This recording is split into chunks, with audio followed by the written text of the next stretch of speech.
አንዷለም ጎሳ በቀነኒ ሞት እየነገደ ነው፣ እየሸቀለባት ነው። በህይወት እያለች የሚጠቀምባት ነበረ፣ ገሏትም እየተጠቀመባት ነው። አሁን ማነብላችሁ ፍርድ ቤት አንዷለም ጎሳን ከተጠርጣሪነት ነፃ ሲያደርገው የወጣ ወረቀት ነው።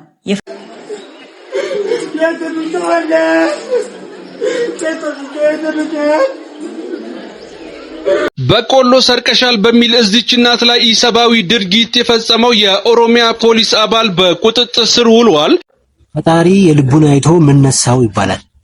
ለአንተ ነው የሚሆነው። ባይዘው የእግረኛው ሚዲያ የምትባል ሰውዬ። ሰላም ጋይሶች እንደምን አላችሁ? ኤላ ነኝ። ዛሬም እንግዲህ ባባበደና በአዳዲስ ቪዲዮ ወቅታዊ የሆኑ ቪዲዮዎች ተመልሼላችኋለሁ። ዛሬም እንግዲህ ምን አለ የሚለውን እስከ መጨረሻው በማየት ተከታተሉ። የሳሚ እናት ላይም ሰሞኑን አነጋጋሪ ሆኖ ጥቃት ተፈጽሞልኛል። እሱም እንግዲህ በራሷ ፔጅ ላይ እውነታውን ገልጻለች። እሱም ምንድነው የሚለውን ወደ መጨረሻው አካባቢ አያይዤላችኋለሁ። እሱም ቪዲዮ እስከ መጨረሻው በመከታተል ፍቅራችሁን አሳዩኝ። እንዲሁም ለዚህ ቤት አዲስ የሆናችሁ ካላችሁ ይሄን ቪዲዮ ሰብስክራይብ በማድረግ ጀምሩት። እናንተን አይጎዳችሁም፣ እኔን ግን ይጠቅመኛል። እንዲሁም ቤተሰብ የሆናችሁ ካላችሁ ላይክ ኤንድ ሼር በማድረግ ለተለያየ ሰው እንዲደርስልኝ አድርጉ። ወደ መጀመሪያው ቪዲዮ እንለፍ።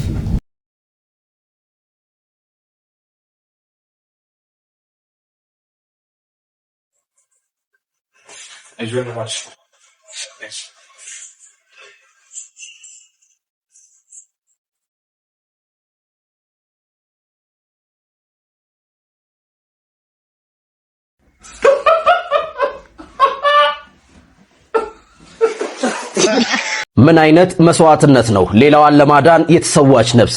የሚድዋይፍ ነርሷ አስደናቂ የህይወት ታሪክ። ህይወት በሲዳማ ክልል አለታ ወንዶ ወረዳ በአንድ ጤና ጣቢያ የምታገለግል አዋላጅ ነርስ ነበረች። አንድ ምሽት በከባድ ምጥ የተያዘች እናት ወደ ጤና ጣቢያው መጣች። ህይወት እናቷን በሰላም ለማዋለድ የቻለችውን ሁሉ አደረገች። ነገር ግን ሁኔታው ከአቅሟ በላይ ሆኖ በመገኘቱ ወደ አቅራቢያው ሆስፒታል እንድትላክ ሪፈራል ጻፈች። ነገር ግን በሪፈራል ወረቀት ብቻ አልቆመችም። ታካሚዋን ብቻዋን መላክ አልፈለገችም። በአምቡላንሱ አብራት ተሳፈረች። እስከ ሆስፒታሉ ድረስ ከጎና ሆና ተጓዘች። ሆስፒታሉ እንደደረሱ እናቷ በሰላም ተገላገለች። አንድ ህይወት ተረፈ። አንድ ቤተሰብም ደስታን አገኘ። ነገር ግን ይህ ደስታ ለህይወት በከፍተኛ ዋጋ ተከፈለ። እርሷም ነፍሰ ጡር ነበረች። በአምቡላንሱ ጉዞ ውስጥ በተፈጠረው መናጥ ጽንሷ በከባድ ሁኔታ ተጎዳ። በኋላም እርሷ ራሷ ህይወቷን አጣች። ይህ ታሪክ ሙያን ከስራ በላይ እንደ ጥሪ የተቀበለች ሴት ታሪክ ነው። ሌላ እናት እንድትኖር፣ ሌላ ህፃን በሰላም ወደ ዓለም እንዲመጣ የራሷን ህይወት በመስዋዕትነት የከፈለች ጀግና ነበረች። ህይወት በስሟ ብቻ ሳይሆን በተግባሯም ህይወት ነበረች። ታሪኳ የሙያ ታማኝነት፣ የሰብአዊነትና የፍቅር ዘላለማዊ ምስክር ሆኖ ይኖራል። ለሌላዋ ህይወት የተከፈለ የነፍስ ዋጋ ፈጽሞ አይረሳም። ስለ ህይወት መስዋዕትነት ምን ትላላችሁ? ሐሳባችሁን አስቀምጡልኝ። መልካም ጊዜ። በጣም ያሳዝናል። እንግዲህ በተሰማሩበት ሙያ ራሳቸውን ዋጋ ህይወታቸውን ዋጋ እየከፈሉ እንዲህም አይነት ሴት አሉ። ህይወት ለዚህ ምስክር ነች ብዬ አስባለሁ። በጣም ያሳዝናል። እንግዲህ ነፍሷን እንግዲህ በአጸደ ገነት ያኑርልን እላለሁ። መታሰቢያው ነገን አቅደን ለነበረውና ዛሬያችንን ላጣነው ለባለቤቴ ይሁንልኝ። አርቲስት አንዷለም ጎሳ ስለ ህይወቴ ወይንም በአፋን ኦሮሞ ዋይ ጅሬኛኮ የተሰኘውን ስራውን ለቋል። በዘፈን ውስጥ ላለችው ካራክተር ከነድክመት ያለውን ፍቅር፣ ተስፋና የተፈጠረበትን ነገር በዜማ ገልጿል። በዘፈኑ መጨረሻ ላይ መንገዱ ረጅም ቢሆንም ሰው ሚለውን ስመጣ ነግርሻለሁ የሚል ስንኝ ተካቶበታል። ይህ ዘፈን በዚህ ሰዓት በዩቲዩብ ተለቆ በርካቶች እየተመለከቱት ይገኛል። የተመለከታችሁት ዘፈኑ ስትሰሙ ምን ተሰማችሁ? ሐሳባችሁን ኮሜንት ላይ አጋሩኝ። ሆኖን አንዷለም ጎሳ አልበሙን መልቀቁን ተይዞ የተለያዩ ትችቶችና ብዙ ነገሮች እየደረሱበት ይገኛል። ያም ልክ ነው ብዬ ነው ማስበው። ምክንያቱም ከዚያ ሀዘን ገና ተላቋል ብዬ አላስብም። በዛም ምክንያት ደግሞ ስለ ቀነኒ ሞት ብዙ ያልወጡ ነገር አለ። እሱም አንደኛ ተጠርጣሪ ነው ብዬ አስባለሁ። በዚህም ጉዳይ እንግዲህ ጆርዲ የራሷን ሐሳብ አንስታለች። እሱም ቪዲዮ እንከታተለውና እንመለሳለን። አንዷለም ጎሳ በቀነኒ ሞት እየነገደ ነው፣ እየሸቀለባት ነው። በህይወት እያለች የሚጠቀምባት ነበረ፣ ገሏትም እየተጠቀመባት ነው። አሁን ማነብላችሁ ፍርድ ቤት አንዷለም ጎሳን ከተጠርጣሪነት ነፃ ሲያደርገው የወጣ ወረቀት ነው። የፍርድ ቤት ወረቀት ማለት ነው። ሟችና ተጠርጣሪ፣ ሟች ማለት ቀነኒ ነች፣ ተጠርጣሪ ማለት አንዷለም ነው። የሚጠቀሙባቸው ሞባይል ስልኮች ሲመረመሩ ተጠርጣሪ በሚጠቀምበት ስልክ አንዷለም በሚጠቀምበት ስልክ ጄሪ ነኝ ሺሻ አትጋብዘኝም ወይ በሚል 04062017 ዓ.ም የተጻፈ በሰው ህይወት አትቀልድ የራስህ ህይወት በፈለከው መንገድ መምራት ትችላለህ በሚል በ27/5/2017 ዓ.ም የተጻፈ የሶስት ሴቶች ፎቶ በመላክ አንዷን መርጠህ ውሰዳት እራት የሚል ቀነኒ አዱኛ በ18/06/2017 ዓ.ም የተጻፈ አንቺ አንጀቴን ነው የምትበይኝ ባልሽ ቅዳሜና እሁድ ምን እንደሚያደርግ ጠይቂ የሚል ጽሁፍ እንዲሁም ኬኬ ከሚል ቲክቶክ ወደ ሟች ቲክቶክ ወደ ቀነኒ ቲክቶክ ማለት ነው ስልክሽን ላኪልኝ ባልሽ ከሚስቴ ጋር ምን እያደረገ እንደሆነ ልንገርሽ የሚል የተጻፈ ጽሁፎችን ምስሎችን መገኘታቸውን የሚያስረዱ የሰነድ ማስረጃዎች ናቸው። እዚህ የፍርድ ቤት ወረቀት ላይ ባይ ዘ ዌይ ማንነቱ ያልታወቀ ደም የማን ደም እንደሆነ የማይታወቅ ደም ከቀነኒ ደም ጋር የተገኘ አለ። ኢንቨስቲጌሽን ሲያደርጉ ያገኙትን ደም ማንነት እንኳን ሳያረጋግጡ ነው ተጠርጣሪውን የለቀቁት አንዷለምን የለቀቁት። አንዷለም አሁን ዘፈን ለቋል።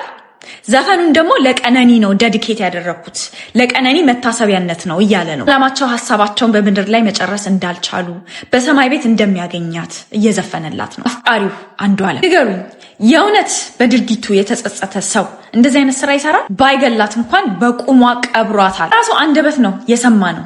ጭንቀት ላይ እንደነበረች፣ ከባድ ሀዘን ላይ እንደነበረች፣ ከባድ ብቸኝነት ላይ እንደነበረች ሊንከባከባትና ሊያፈቅራት ሲገባ ሲሰድባት ነበር የነበረው፣ ሲደበድባት ነበር የነበረው፣ ሲያንቃት ነበር የነበረው፣ እገልሻለሁ እያለ ሲያስፈራራት ነበር የነበረው። ሽጉጥ ተኩሶባታል። ቁጥር ስፍር ከሌላቸው ሴቶች ጋር ማቅጦባታል ኮንቲኒየስሊ። ታዲያ ይሄ ሰው ለቀነኒ ዘፈን ዴዲኬት ማድረግ መታሰቢያ ማድረግ ነበረበት? ለቀነኒ በአጠቃላይ ዘፈን መስፈን ነበረበት ወይ? ያክል ጊዜ ይመታት እንደነበረ፣ ለምን ይመታት እንደነበረ፣ እንዴት ይደበድባት እንደነበረ፣ እንዴት ቅስሟን የሚሰብሩ ንግግሮችን ይናገራት እንደነበረ፣ እንዴት ኮንቲኒየስሊ በላዩ ላይ ሴቶችን እንደሚደርብባት በስነ ስርዓት በግልጽ ሳይናገር ቁጭት ሰው እኮ ቁጭት እንኳን ይቆጫል።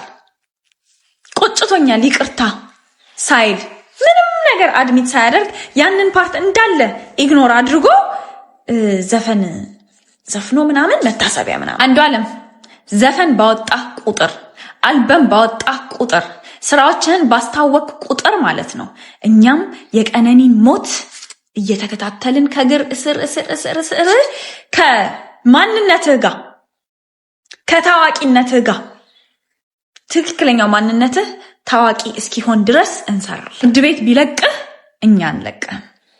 የቀነኒ ደም አይለቅህም። እጅህ ላይ ደም አለ የፈለገ ብትታጠብ የማይነጻ። ለነገሩ ለመታጠብም እየሞከርክ አይደለም። ታዋቂ መሆን ነው አይደለም የምትፈልገው? ምንም ችግር የለውም፣ እናግዛለን። በዓለም ዙሪያ እንድትታወቅ እናደርጋለን። ታሪክህን በእንግሊዘኛ እንተርክልሃለን። ምንም እንዳታስብ። ሌላ የአንዷለምንና የአብርሃምን ኬዝ የቤዛንና የቀነኒ ኬዝ ጎን ለጎን አድርጋችሁ ማለት ነው የዘር ጉዳይ ልታደርጉት እየሞከራችሁ ያላችሁ ሰዎች አላችሁ። ቀነኒንና የቤዛን ኬዝ ምን እንደሚያለያያቸው ምን እንደሚያመሳስላቸው እኛ እዛ ቦታ ላይ የት እንደነበር ምናምን ኤክስፕሌን የሚያደርግ ቪዲዮ ልሰራ ነበር፣ ግን አያስፈልግም። ተጠቂንና ተጠቂን ማፎካከር አያስፈልግም። እናንተን ለማሳመን ይሄ የዘር ጉዳይ እንዳልሆነ ለማሳወቅ የቀነኒ ዘር በቂ ነው። ቀነኒም ኦሮሞ ነች፣ አንዷለም ብቻ አይደለም ኦሮሞ። እናንተስ እንደዚህ የምታወሩ ሰዎች የቀነኒ ኦሮሞነት አይታያችሁም? ወንድ ብቻ ነው ኦሮሞ ለእናንተ? አንላቀቅ።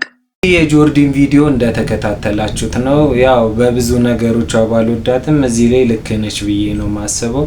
ምክንያቱም ብዙ ገና ለሷ መታሰቢያ ምናምን እኔ እስር ቤትም እያለ እንግዲህ ኮንሰርት ምናምን ብሎ ይፈቀድልኝ እያለ ነበር ገና 40 ሳይወጣ እንኳን እና ይሄ ነገር ልክ ነው ብዬ አላስብም። እናንተስ ምን ታስባላችሁ? ደግሞ እንዲህ አይነት ወቅታዊ ነገሮች እንዲደርሳችሁ ይሄን ቻናል ሰብስክራይብ ማድረግ አይረሳ። እንዲሁም ላይክ እያረጋችሁ እናንተን አይጎዳችሁ፣ እኔን ግን ይጠቅመኛል። ላይክ አድርጉት ቪዲዮ። እነሱ ወንድ ሆነው አይደለም፣ እኛ ወንድ ሳንሆን ቀርተን አይደለም። አካውንት አስለቀቅን ያለ አንተ ራሳቸው እየገቡ ነው የምልህ። ስድስቱ ገብቷል። ፌደራል ፖሊስ ደውሎ ጠርቶ እንወያይ ነው ያለን። መያዣ ወረቀት አልሰጠንም። ኑ ትፈልጋላችሁ፣ ተጠርጣሪ ናችሁም አልተባለም። እንደወጣችሁ በትኩሱ በተፈታችሁ እለት ይሄን መግለጫ ዛሬ የምትሰጡትን መስጠት ያልፈለጋችሁበት ምክንያት ምንድነው? የ5 ሚሊዮን ብር እና የ4 ሚሊዮን ብር መኪና አታሎኝ እኔ እዛው ውስጥ ገባለሁ። እኔ ነኝ መርማሪው፣ እኔ ነኝ ኮማንደሩ፣ እኔ ነኝ እንትኑ፣ እኔ ነኝ ምናምን የሚሉ ደፋሮች ባለሙያ ብትጠይቀኝ ገና ላላመጣ ድርጅት ያመጣል ብዬ ከተማመንኩበት እሰራለሁ። በፍጹምና በፍጹም ይሄን ምስኪን ህዝብ እኔም አንዱ ነኝ ላጭበረብር የምነሳ ሰው አይደለም። ህብረተሰቡን ሲያስለቅሱ ደም ሲያስመጥጡ ላብ የሰው ላብ ነጭ ላብ ሲያዘርፉ ይኖርማል። ጅቡቲ ላይ መኪና ምናምን ያሉት የለም፣ ዝም ብሎ ፎቶግራፍ ለጥፈው ነው ያየነው። ትልቅ ሰው ነው እንግዲህ መስለኝ፣ አይ ቲንክ ትልቅ ሰው ነው በመኑ ይመስላል። ግን አሁን በህግ ጥላ ስር አይደለም፣ እውነት ይፈርዳል። በእንዲህ ጉዳይ ታስሮ ተጠርጥሮ መዋል እና ስሜት ምን ይመስላል?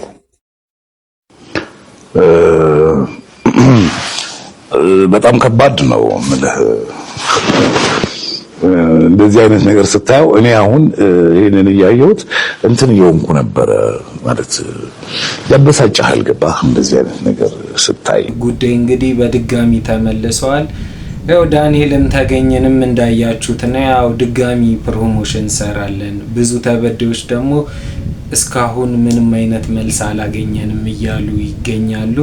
እነሱም እንግዲህ ሀቃችን ይወጣል ፈጣሪ ያውቃል እያሉ ነው። እንግዲህ እግረኛው ሚዲያ በዚህ ነገር ልክ ነው ብዬ አላስብም። በብዙ ጉዳዮች በሸቱን ጉዳይ ብዙ ነገሮችን ማቀሳሰር እንትን ማለት ገንዘብን የመስራት እንጂ የሰውን ነገር የማውጣት ሀቅ የማውጣት ነገር ይዟል ብዬ አላስብም። በዚህም ጉዳይ እንግዲህ አንድ ወጣት የራሱን አመለካከት ተናግሯል። እሱም ቪዲዮ እንየው። ፈጣሪ የልቡን አይቶ ምን ነሳው ይባላል። ለአንተ ነው የሚሆነው ባይዘው የእግረኛው ሚዲያ የምትባል ሰውዬ እና እግዚአብሔር ሆን ብሎ ነው የነሳና የነሳህን ነገር የነሳ ሆን ብሎ ነውና በጣም እያቀሳሰርክ ነው። ቤተክርስቲያን ጉዳይ ታቀሳስራል፣ በዚህ ጉዳይ ላይ ታቀሳስራል። ቪው ለማግኘት የምታደርገው ጥረት ነውና የመጨረሻ አበት የሆነ ጭንቅላት ነው ያለና ፖሊዮ ብቻ ለማንተ ጥረት ጭንቅላትህን መጥራት አለበት። አንቆሮ ነው አተከተበለና ቸቸረረ የጤና ባለሙያዎች ጤና ቢስ ተወካይ ቁም ነገር ለምን የሆነ ዶክተር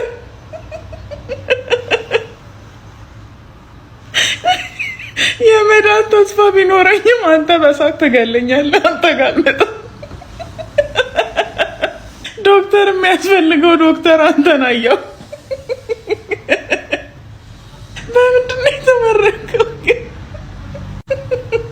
ዶክተር ያንተ ሀሳብ በጣም አስቃን ወዳችንን ሲያመሰገራ ለመቀበል ነው። አሞኝ ከቤተሰብ ጋር እንኳን ብመጣ አይቼ ከሳኩኝ አላመመሽም ስባል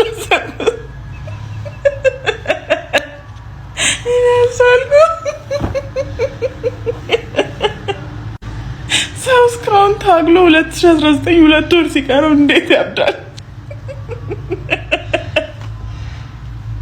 ጤነኛ ነበርኩ። ባንተ ከታየው በኋላ ነው ጤናዬ እንዳትሆነው። በስተት የገባለትን 1.1 ሚሊዮን ዶላር ከመመለስ እስር ይሻለኛል ብሎ 1 ዓመት የተፈረደበት ናይጄሪያዊ ወጣት። ይህ ግለሰብ እንግዲህ በናይጄሪያ ነዋሪ ሲሆን ፈርስት ባንክ ማይክሮ ፋይናንስ የተባለ አንድ ተቋም እንግዲህ በስተት ወደሱ አካውንት 1.1 ሚሊዮን ዶላር ያስገባል። ይህ ግለሰብም እንግዲህ ገንዘቡን ከመመለስ ይልቅ ወደ ተለያዩ ባንኮች ይህንን ገንዘብ ይልኳል። አንዳንድ እቃዎች ይገዛል፣ ለዘመድ ሳይቀር ይሰጣል። ታዲያ በስተመጨረሻ ይህ ግለሰብ ይያዝና ቢያንስ ከ200,000 ዶላር በላይ የሚሆነውን አጥፍቷል። የቀረውን ገንዘብ ከምትመልስ ወይስ 1 ዓመት እስር ይሻላል ቢባልም እሱም 1 ዓመት ብታሰር ይሻለኛል ገንዘቡን አልመልስም በማለት እንግዲህ 1 ዓመት ተፈርዶበታል። እናንተ ብትሆኑ ምን ታደርጋላችሁ? አስተያየታችሁን ኮሜንት ላይ አስቀምጡ። ፎሎ ማድረግ እንዳይረሳ። 1.1 ይገርማል። አልመልስም ብሎ በቤተሰቦቹ ምናምን ይሄ ነገር ልክ ነው ብዬ አላስብም። ያው እንዲህ ሲል ለቪዲዮ ነው ምናምን ልትሉ ትችላላችሁ፣ ግን የሰውን ነገር ልክ ነው ብዬ አላስብም። የፈለገ ነገር ቢሆን ያው ስሩ ይሻለኛል ብሎ ስሩም ግን ተመጣጣኝ ነው ብዬ አላስብም ከወሰዳቸው ነገሮች አንፃር ከዛ ላይ ካጎደላቸው ነገሮች ብሮች አንፃር 1 አመት በቂ ነው ብዬ አላስብም። እናንተስ ምን ታስባላችሁ? በቆሎ ሰርቀሻል በሚል እዚች እናት ላይ ኢሰባዊ ድርጊት የፈጸመው የኦሮሚያ ፖሊስ አባል በቁጥጥር ስር ውሏል። በባሌ ዞን ዶሎ መና ወረዳ ጭራቲ ቀበሌ ሙዘይን ሰይድ የተባለው የፖሊስ አባል የሁለት ልጆች እናት የሆነችውን እቺን እናት በቆሎ ሰርቀሻል በሚል ለህግ ማቅረብ ሲገባው ሲያንገላታትና ኢሰባዊ ድርጊት ሲፈጽምባት የሚያሳየው ተንቀሳቃሽ ምስል በማህበራዊ ሚዲያ ላይ ከተሰራጨ በኋላ በርካቶችን ያስቆጣ ሲሆን በአሁኑ ሰዓት ድርጊቱን የፈጸመው የፖሊስ አባል በህግ ጥላ ስር ውሏል። ቪዲዮ ላይ እንደሚሰማው ተቸግሬ ነው የሰረኩት ያለችው እቺ እናትም በተለያዩ የማህበረሰብ ክፍሎች የእርዳታ ርብርብም እየተደረገላት ይገኛል። መረጃው በርካቶች ጋር እንዲደርስ ይሄንን ቪዲዮ ሼር፣ ኮፒ ሊንክ፣ ሪፖስት ማድረግ እንዳይረሳ። የሆነው እናት በቆሎ ሰርቀሻል በሚል ከፍተኛ በደል ተፈጽሞባት ነበር በፖሊሱ አካል። እንግዲህ ያን ፖሊስ አካል ተገኝቷል እያሉ ነው። ለዚህም እንግዲህ ህግ ጋር ከማቅረብ ይልቅ የራሱን እርምጃ የወሰደው ፖሊስ ተመጣጣኝ እና የማያዳግም እርምጃ ይወሰድበታል ብዬ አስባለሁ። ይሄንም ነገር እንዲፈጸም ያደረጋችሁትንም የፖሊስ አባላት እናመሰግናለን። እስራኤል ዳንሳ መለስ ዜናዊን ከሞት አስነሳቸዋለሁ ይለናል። በእርግጥ ይሄን የተናገረው ከዛሬ 2 ዓመት በፊት ነው። ከዚህ በፊትም የሞቱ 2 ህፃናትን ከሞት አስነስቻለሁ በጌታ በኢየሱስ ስም ጸልዬ። አሁንም ወይዘሮ አዜብ መስፍን የአቶ መለስ ዜናዊ መቃብር እንዲቆፈር ይፍቀዱልኝ እንጂ ከሞት አስነሳቸዋለሁ ጸልዬ እንደ አልዓዛር ይነሳሉ ይለናል። አንተ መጀመሪያ የቂጤሳን ዳይመንድ መልስለት ነው ልንልህ የምንፈልገው። እንኳን አንተ የሞተው ሰው ልታስነሳ የሰው ዳይመንድ የምትወስድ ግለሰብ የሰው ዳይመንድ ወስድ ፍትህ ለቂጤሳ ነው የምንለው። አሁንም የቂጤሳን ነገር አረሳ ነው። የቂጤሳን ዳይመንድ መልስለት። እስራኤል ዳንሳ የምትባል ግለሰብ 2 ዓመት በፊት እስራኤል ዳንሳ መለስን አስነሳለሁ አሁንም ብዙ ሰዎችን አስነሳለሁ እያለ ነው። እንግዲህ እናንተ ምን ትላላችሁ? እንግዲህ የዚህን ስርዓት ምርር ያለው ሰው ደግሞ የመለስ መቃብር ሄዱ ያለውን ቪዲዮ ያይዤላችኋለሁ። እሱን ማቀርብላችሁ ይሆናል።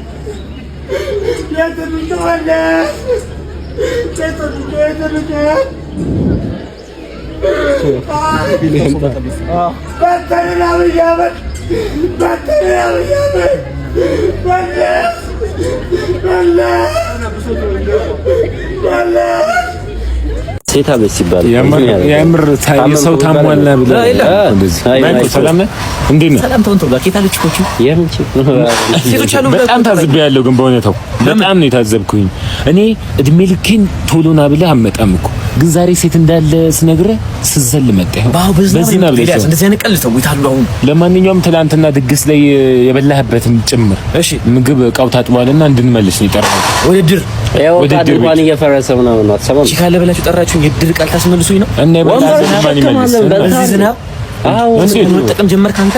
ምን በዛ እንደ ምን 10 ወንበር ተሸከም ወይ ነው ማቀበል ወይ ራስ ጨሳለሁ 10 ወንበር ተሸከም ነው ተሆነ አንተ እስከ መጨረሻው ንጣ ና ቀን ነው ፍራንክ ነው ና ይሄን እኮ እንደማጨክብብኝ አዎ በቃ አለ 5 ወንበር አደረሰ 5 ወንበሩን ይዘህ በዚህ ጸዲና በእናትህ ልጅ ባለፈው ቻሌንጅ አሸንፊ እዛ ዕቃ ቤት ሰጥቶኝ ነው። ቲክቶክ ላይ እያየሁሽ ነበር።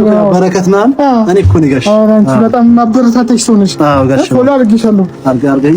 ስንት ነው ጋሽ? 30 ብር ነው። አንቺማ እንደው 200 ነው። 200 ወርሰደ ጋሽ ዋ እኔ እኮ ራሱ ከቻሌንጅ እኮ አይተናነስም። ምን ቻሌንጅ ነው ጋይስ? ፎሎ እያደረጋችሁ 100 ናት ያዝኳት። በቃ ይመችሽ። ምንድነው 200 አላልኩም እንዴ? ስራ ላይ እንደው ማታሰሩኝ 200 አልካልኩ። ሁላችሁም ጋይስ አሁን ፎሎ እያደረጋችሁ በቃ ይሄ ግድ ነው። ምንም በቃኛ ስራ መስራንታ በጣም ነው የምታናዱት። እሺ እንደዚህ ያደረጋችሁ ኦ ማይ ጋድ በጣም ይቅርታ አልኩኝ። ከዛ ውጭ እንትን የለኝም።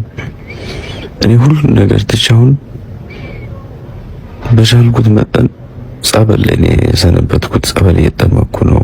ወደ እግዚአብሔር የቀረብኩ ነው። ፕሊዝ በቃ ራሴን አጥፍቼ ፈጣሪ ጋር አታጣይ።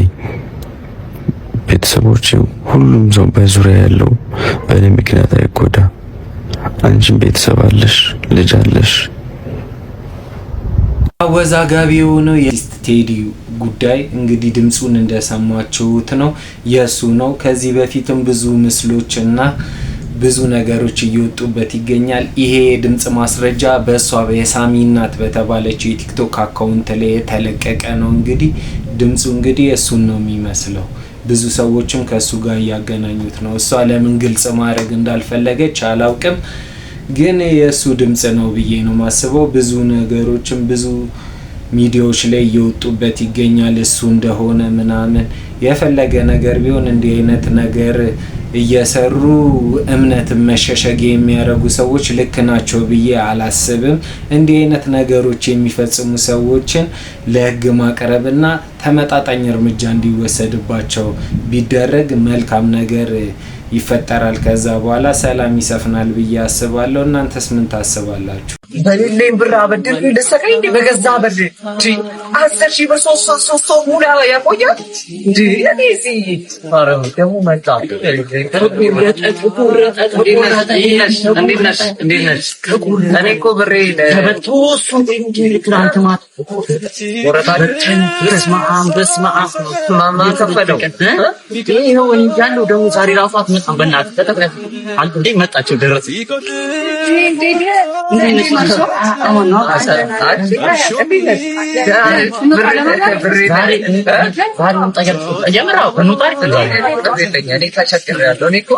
እኔ ያለኝን ለሰው ሰጠው፣ ግን ተቸገርኩኝ። በቃ ችግር የለውም። በቃ እንደኛ በቃኝ። በቃ ነኝ በቃኛ የዛ በሬ ድረጭ እዚህ ከገባሽ አይቀር ድምጽሽን ነው ያለብሽ። እሺ ወንዴ እኔ ዘፋኝ ሆኜ ዘፈን አይጥመኝም። እኔ እውነቱን ለመናገር ማለት ነው ግርም የሚለኝ በቃ እንዴት አታውቀውም ማለት ነው ድምጽ እንዳለት የሚገርም የሚነዝር ድምጽ ነው ያለሽ። አይስዌር እንዴ አንቺ የምሬን ነው ያለሽን ነገር የምታውቂ አይመስለኝም። እዚህ ዝም ተኳኩለሽ ዝም ብለሽ ቁጭ ብለሽ ታብታብ አድርጉ ምናምን አትበይ። ዝም ብለሽ ዘፋኝ የምሬን ነው ዝም ብለሽ ዘፋኝ። ይሄ ኑሮ የመረረው ህዝብ አሁን የኔ ድምጽ ይደንቀዋል ብለህ ነው እንዴ? እናንተ አንዴ ትልቅ ስለደረሳችሁ ነው። በቃ ብዙ ዋጋ ከፍላችሁ እዚህ ደረሳችሁ ስለሆናችሁ ነው የሚያከብሯችሁ እንጂ አሁን የኛ ድምጽ መቼ ይደንቀዋል? እመኚኝ እኮ ነው የማወራሽ። እየሰማሁሽ ነው እኮ የምታወሩን እየሰማሁሽ ነው። ችግርሽ ምን እንደሆነ ታውቂያለሽ? በድምጽሽ እምነት የለሽም እንደሚመስለኝ፣ ወይም በጣም የሚገርም ድምጽ እንዳለሽ ገና አልገባሽም። የምሬን ነው የማወራሽ። ዘፈን የሰለቸውን ሰው እንኳን ነው የምልሽ ትማርኪያለሽ ብትዘፍኝ ዝም ብለሽ። የናባት በጣም አመሰግናለሁ። ምንም ዝም ብለሽ ዝፈኝ። ዘፈን በቃ ዝም ብለሽ እንደ ከበር እንደምናምን ዝፈኝ። እንደ ምክር ከፈለግሽ ደግሞ ማለት ነው አንድ ኪቦርድስት የሆነ ጓደኛሽ ምናምን ይዘሽ ትመጪና ጂራን እንዳያችሁት ነው ያው ዘፈን አልወድም ሲል ተሰምቷል። ጂራ አሪፍ ዘፈኖቹ እንዲሁም አልበሞቹ የሚታወቀው ወንድሙ ጂራ ዘፈን አልወድም ሲል ተሰምቷል። እንግዲህ ስራ አንዳንድ ይገርማል። ስራችንን አንወድም ማለት እየሰራ ነው አንወድም ማለት ይገርማል። ብቻ ምን ታስባላችሁ እናንተ? ስለዚህ እንዴ ዋሽንት ለፈነደ ነው ሸና ነው አንዴ ሸና ነው እዚህ ጋር ቀድም ያለው አንዴ ጥሩኛልሽ እና እናት ሸና ነው ያው ጫፉ ወጥቷል። እኔ ቀድም ያለው ልሽ እና እናት ሸና ነው ጥሩኝ ነው። በእናትህ አንተ አትከራከረኝ። ሀቢባ ጋር ነው መከተል ማናት ሀቢባ? እሱን እዛ አሳያለሁ ይል እንደዚህ እንዳያስኩት ነው መሄደው ሀቢባ ጋር ፍትህ ነው ማሰፍ ነው። እዛ እንተያያለን ከሀቢባ ጋር። ሰላም ነው ሀቢባ? ሰላም አለ። ምንድነው በእጅ አንጠለጥ? ይሄ ማስረጃ ምን ሆነ ነው? እዛ ሰፈር ላይ ነው ልሸና ስሉ ለምሸናበት ቦታ ልሸና ስል ነው ቦታ ላይ ከለከለኝና እንደዚህ እንዳያስኩት ሳልሸና እንዳያስኩት ነው እሺ መጣሁት። አንቺ ጋር ጉዳዩ ከባድ ነው ሀቢባ ጋር ሂድ እንዳያስከው ብለውኝ እኮ አልሸናሁማ። አልሸናሁት በቃ ሸንተው ነው ጉዳይ ነው ይልኝ። እኔ አንቺ ችግር የለውም እና ይልኝ ሸንተና እሺ እስከዛ አንዳንበሳ ተወርጅልኝ። አረ ሂድ ሸንተና በእናትህ በተወደደ ኩላ ወጣ መጣው ሄሎ በስመ አብ ወወልድ ወመንፈስ ቅዱስ ምንድነው ይረሳኸኝ ምንድነው ይረሳኸኝ? ምንድነው የምታወራው? ምንድነው ጋጋ? ምንድነው የሚለው ጽሁፉ ላይ ይረሳኸኝ? ምንድነው ይረሳኸኝ? ምንድነው ጋጋ? ምንድነው ይረሳኸኝ? እና ኢረ መጻፋችንም ላስተምር ወንድሜ ነው ገባ ስለዚህ ሲሆን ረሳኸኝ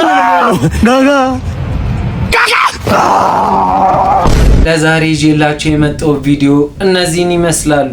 በቀጣይ በአዳዲስና ወቅታዊ በሆኑ ቪዲዮዎች የምመለስላችሁ ይሆናል። እስከዚህ ድረስ አይታችሁ ቪዲዮ ከተመቻችሁ ላይክ ኤንድ ሼር በማድረግ ለተለያየ ሰው እንዲደርስልኝ አድርጉ። እንዲሁም ቪዲዮን እስከ መጨረሻው አይታችሁ ዝም ያላችሁ ካላችሁ ሰብስክራይብ በማድረግ